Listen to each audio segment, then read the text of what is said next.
सनातन धर्म की जय। बोले श्रीमद् भागवत महापुराण की जय। पतित पावनी कलिमल हारिणी मंगलकारिणी मोक्षदायिनी माँ गंगा मैया का ये पवित्रतम तीर्थ हर की पैड़ी ब्रह्मकुंड है। निरंतर श्रीमद् भागवत जी की चर्चा यहाँ चल रही है। श्रीमद् भागवत जी के 12वें स्कंद का आज 6ठा अध्याय प्रारंभ कर रहे हैं।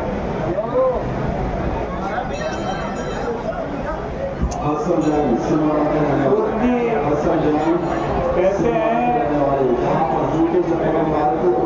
कि शौनक आदि ऋषियों भगवान के शरणागत एवं उनके द्वारा संरक्षित राजर्षि परीक्षित ने आज सुखदेव जी महाराज के सब उपदेशों को ध्यानपूर्वक सुना। अंतिम चर्चा चल रही है। फिर वे सिर झुका करके परमहंस भगवान के चरणों के पास जरा और खिसक गए और हाथ जोड़ करके बोले, महाराज मैं तो अपने आप में स्थित हो गया हूँ। आपने मुझ पर महान अनुग्रह किया कि मुझे परमात्मा का श्रवण करा दिया। अब मुझे मृत्यु आदि का कोई भय नहीं है। मैं ब्रह्म में प्रविष्ट हो गया हूँ। आपने मुझे अभय का दर्शन करा दिया है। अब मैं प्रसन्न हूँ। ज्ञान विज्ञान में निष्ठा होने से मेरे अज्ञान की निवृत्ति हो गई है।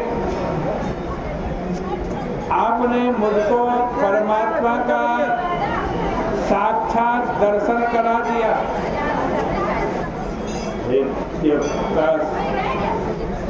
तमनुज्ञाप्य भगवान बादरायण। सूत जी कहते हैं कि परीक्षित ने ऐसा कहकर के बड़े प्रेम से सुखदेव जी महाराज की पूजा की और श्री सुखदेव जी महाराज ने अपने साथी महात्माओं के साथ सभा से उठकर वो वहाँ से चले गए। इसके बाद वर्णन आया है कि सुखदेव जी महाराज के चले जाने पर राजा परीक्षित ने परमात्मा का ध्यान किया और परमात्मा में लीन होकर उन्होंने गंगा जी के तट पर अपना शरीर छोड़ दिया। इधर मुनि कुमार श्रृंगी के श्राप के अनुसार तक्षक राजा परीक्षित को नसने के लिए चला। उसको मार्ग में कश्यप नाम का एक ब्राह्मण मिला जो सर्प दंश की सांप किसी को डस ले तो उसकी चिकित्सा जानता था। तक्षक ने उसको बहुत सा धन देकर लौटा दिया। परीक्षित का शरीर तो अपनी माता के गर्भ में ही अश्वत्थामा के ब्रह्मास्त्र से दग्ध हो गया था, परंतु उस समय भगवान ने उसको बचा लिया। अब परीक्षित को दूसरी तरह से मरना नहीं था, ब्रह्मास्त्र से ही मरना था।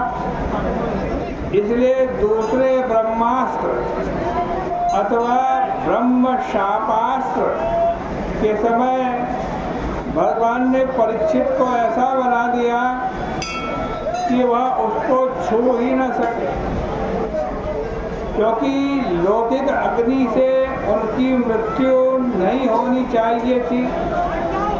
इसलिए जब तक्षक ने ब्राह्मण वेश में परीक्षित के पास पहुंच कर के उनको डसा, तब उसके पहले ही वे ब्रह्मभूत हो गए थे। केवल उनका शरीर तक्षक के दंश से भस्म हुआ। अब जब राजा के पुत्र जन्मेजय को अपने पिता की मृत्यु का कारण मालूम हुआ, तो उसने बड़ा भारी नाग यज्ञ किया।